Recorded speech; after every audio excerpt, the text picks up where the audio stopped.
Sometimes by having too much, we're creating unhappiness. I was 13 at the time, so these were 13-year-old girls who just lived a completely different life to me. I think being in the field is so important.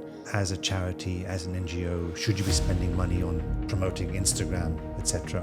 What are your thoughts on that? Our aim is to tell the story of the people in the villages. The smallest things we have are something we need to appreciate and not take for granted. The part that I really want to tell is...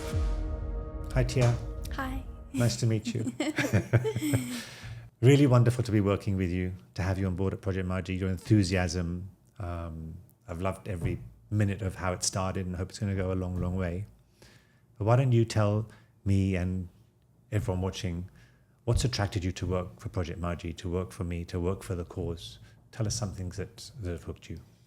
I think it started during the first trip. So after you took on Project Margie full-time, we took a family trip to Ghana to see the sites. And I think there is when I really realized I've grown up very privileged. And I knew this. I knew we lived in a beautiful house, we could go for holidays, go to beautiful dinners, etc. The usual, I'm very privileged. However, what I didn't realize when I went there were women and girls, especially the girls, just like me, my age. At the time, I was 13 at the time, so these were 13-year-old girls who just lived a completely different life to me. And that's sort of when I realized at that age that something as small and as simple as water was such a privilege, and I never thought twice about it.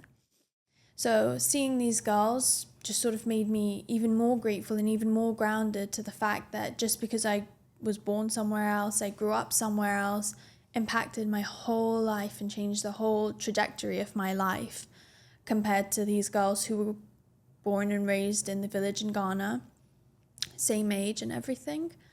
However, it was like seeing me through another girl, but just born somewhere else, and what my life could have been had I been born somewhere else. And that really resonated with me in terms of wanting to do something about it, because it could just be anyone, but you were just the fortunate person who wasn't born there. Yeah.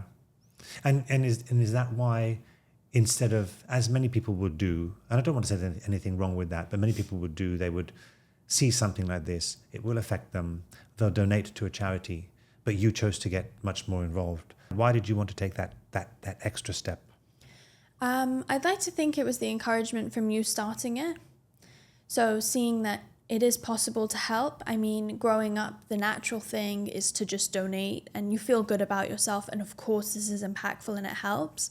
But seeing you actually action something, it's inspiring to me to understand that there's something more that you can do. Because while donations are helpful and they're pivotal to running an NGO, an organization, a charity, what's more impactful is actually getting your hands dirty and going in and helping and seeing, even through aspects like I help through the social media, the impact and the ripple effect that creates through opportunities, through people seeing us, through bringing awareness.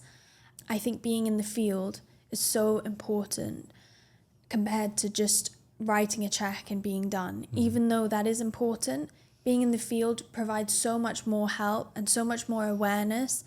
And more than that, as a person, it changes you and it helps you understand the privilege that you have and the almost responsibility you need to help others.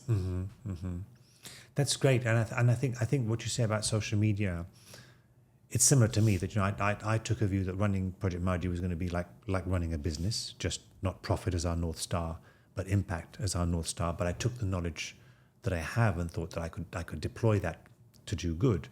You know, you've always been very talented, as a lot of young people are, obviously, on social media, and been able to really help us expand and improve on the social media that we do. But sometimes a lot of people question that, you know, as a charity, as an NGO, should you be spending money on promoting Instagram, etc.? What are your thoughts on that? Why do you think that that's impactful and a useful use of your time? So first of all, I think it brings countless opportunities. If you build your social media correctly, and I believe building it correctly as an NGO is not building it as an NGO. So we look at pages from fashion, from beauty, from lifestyle, anything but the typical NGO and charity pages. We want to break that mold. So the aspect we take is to storytell. We want to tell the story of the people who use water, because while it might be obvious that you need water for laundry, you need water for bathing, you need water for so much more than just drinking, you don't always think about that. So we tell the story through Project Margie being not exactly the focus. It's just an accessory, because our aim is to tell the story of the people in the villages. And what we've done to help is just an additional. We want their voices to be heard and their struggles to be heard.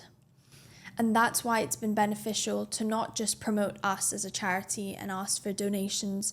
We ask for them periodically, because of course it's very helpful to have call for actions. But the main focal point is to tell people stories. And I love that, because you carried on the ethos that I started this with, which is about telling inspiring stories. You know, there's this term that's used within NGOs called charity porn, which is the proverbial African kid with the bloated belly and the flies on their face. And actually research demonstrates that those kind of videos actually generate more donor dollars. But my belief in the early days was, I don't want to get dollars in through guilt. I want to get dollars in through inspiration. And even people like you and other people who are working in our team, I want them to be joining our team because they want to feel inspired, actually. So how have you taken that message forward in the social media, and also how you've just looked at how Project Margie works? So I really think it makes a difference, because as a social media manager, it would be so easy for me to go with the wave. So first of all, I don't want to go with the wave. I want to push boundaries, talk about the things that not many people are talking about. For example, how to run a charity, how to run an NGO, the storytelling of it. And the part that I really want to tell is the stories. And that is only done by going into the village and talking to people. Because while we can assume what they go through, it's not always correct. People assume that through, like you said, the charity porn, that these children are unhappy, that these women are unhappy, that the families, they're just struggling day to day. While they are struggling, they don't actually realize they're struggling. They don't realize that the access to water that they have is not the correct access to water, that it is unclean and unsafe. Now, they live happy lives. You go to the village, they are really happy, they're really content with their life, they build a beautiful community. All we want to do is build a safer community for them and help them with that. We don't bring in water and immediately bring in happiness and smiles. The happiness and smiles are there. We are just there to enhance that and make that last longer. And I think that's a really important message to share without guilt tripping any potential donors. I think just like it's important to create an environment where people who work for Project Margie have a heart for the cause and they have a passion for the cause, it's important to have donors who have a passion for that as well. I think that's a really good point.